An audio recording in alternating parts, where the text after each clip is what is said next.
but he's also really tough. That shield he has can just absorb a monstrous amount of damage. But the cool thing is that if you can destroy it or subvert it in some way, you can negate it. If you can get that shield down, he's actually not very tough at all.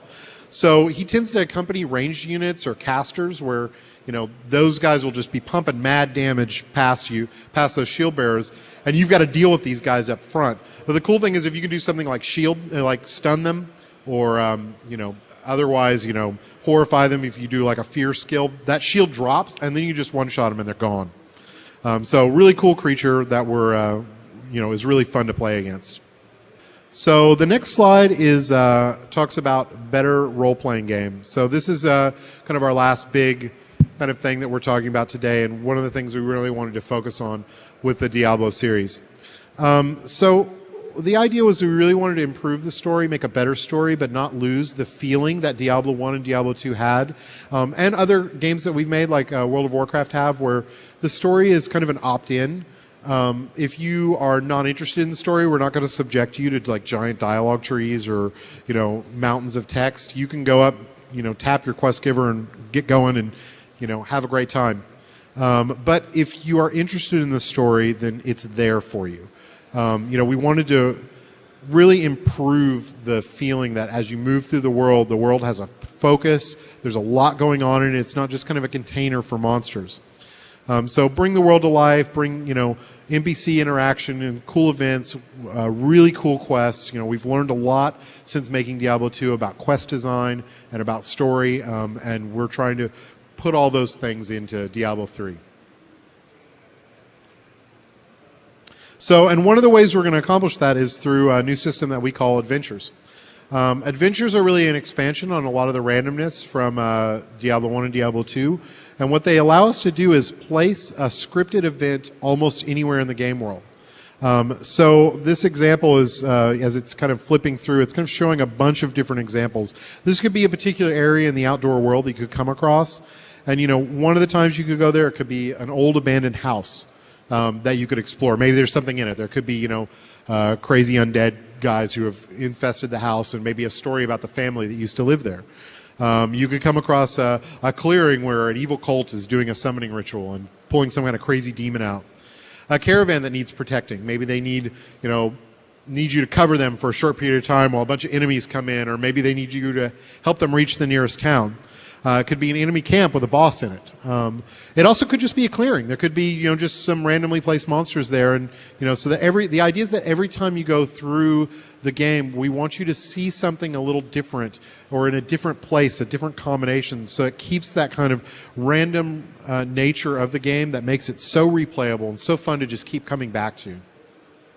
So the next one is really the conversation system, which we showed in the demo. The fact that the characters really interact with one another when they when you encounter them in the world.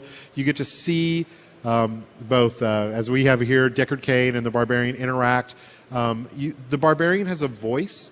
This is something that was really important to us, that our characters have a voice, be able to tell the story, be able to drive the story forward. We have another panel that's going to be playing tomorrow. Two, actually. One that focuses on world lore and environment, one that focuses on characters. Character one talks a lot more about like how we're focusing on characters and voice and giving the players voice. So I don't want to steal the thunder of that panel, so we'll go too much into that. But it's a big focus of us to kind of bring these NPCs to life and give the player a voice in the story and make a much more engaging story than the previous games. So that brings us to the summary, the end of this panel. So our primary kind of goals, remaining true to the universe gameplay of the Diablo series, making a deeper action game without sacrificing the ease of play and the fast nature of Diablo play, improving upon the story, RPG elements of the series. Those are all really important to us. As I said, there's also a bunch of features that are really cool that we're going to be announcing in the coming months as well. So that leaves us to questions, and hopefully we have enough time to take a good amount of those. What will be the typical group size for Diablo 3 that you will be supporting? Will it be the classic 5-person groups, or 40, or even 100? Well, With group size, it's not so much a technical restriction for us. We can support a lot of players on the technical side. In some ways, it's actually kind of easier to support more players, but from a gameplay side, we find that smaller groups actually tend to work better because of the nature of the camera. Once you get more than 4 or 5 people on screen, it really gets kind of chaotic. So we haven't decided a final number, but we tend to focus players. We want to focus players towards the best experience, and so we'll probably focus on about that number, about 4, maybe 5. Are you going to increase the inventory size in contrast to Diablo 2? The question is, are we going to increase the inventory size? We haven't settled on a final inventory size, but I can say that we are going to make a lot of improvements to the inventory system. We're going to make it a lot easier for you to trade items between your characters and with other players. As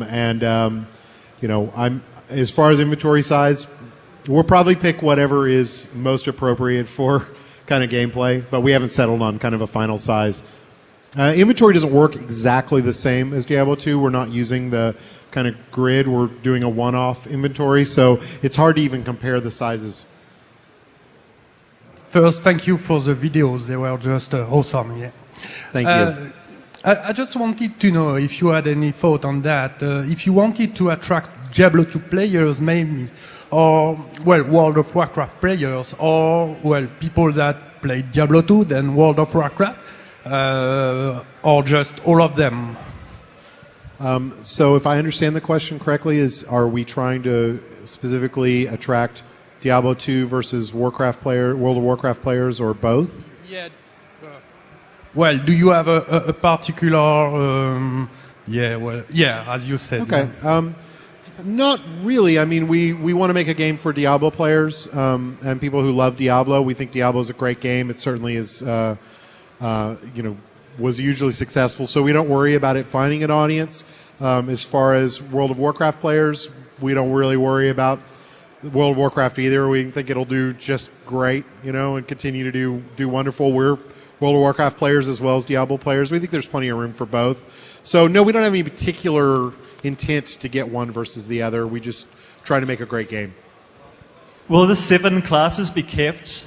Will you add new classes? Well, we've already added a new class, the Witch Doctor, obviously. The classes from Diablo 2, we don't have a plan to specifically carry them over. We're kind of doing a fresh start on the classes. And the final number we haven't nailed.